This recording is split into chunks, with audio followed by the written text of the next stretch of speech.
Racikan berita. Yang intinya sebetulnya petisi 100 itu ingin terus bersuara sesuai dengan tuntutan awal yang kita bacakan bulan Agustus yang lalu ya di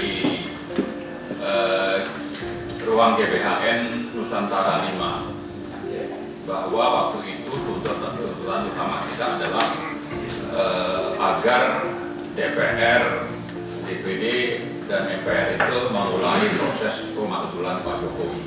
Tapi itu bukan isu yang akan kita bahas pada siang ini, meskipun tetap bahwa tuntutan itu masih terus kita akan suarakan. Intinya sebetulnya dengan berbagai pertimbangan dan analisis, termasuk misalnya ada penggunaan kekerasan oleh aparat gabungan yang dipersenjatai secara berlebihan misalnya, lalu ada korban. Ini satu hal yang menjadi catatan bahwa ini bermasalah. Kemudian kita juga mencatat ada sekian undang-undang dan peraturan yang dilanggar.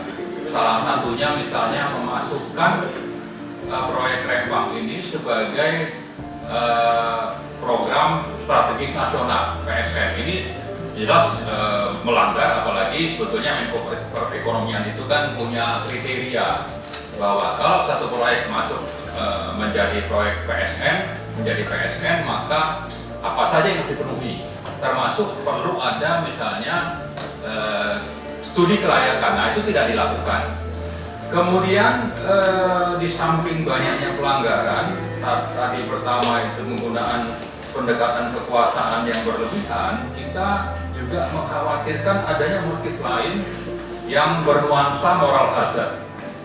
Misalnya penggunaan dana dari luar negeri dalam bentuk misalnya hasil korupsi atau uang yang dilarikan ke luar negeri untuk prinsipnya untuk mencuci uang misalnya. Ya. Kemudian juga ada kepentingan Cina. Ya, untuk apa? Untuk secara ekonomi menguasai kita, memasarkan produknya, tapi juga nanti bisa mendatangkan PKA Cina yang sudah terjadi misalnya di Sulawesi Tenggara, di Sulawesi Tengah, dan mungkin di tempat-tempat lain, termasuk kalau tidak salah itu ada penambangan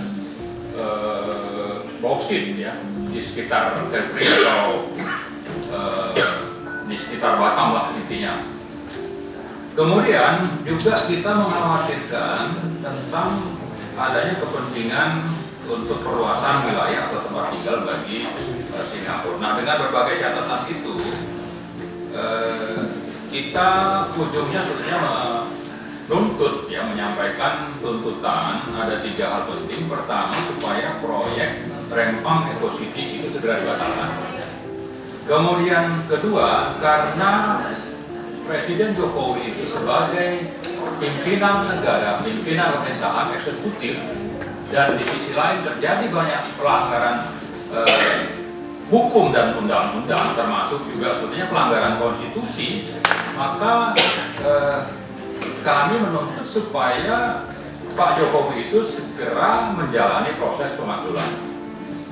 Kemudian yang ketiga itu adalah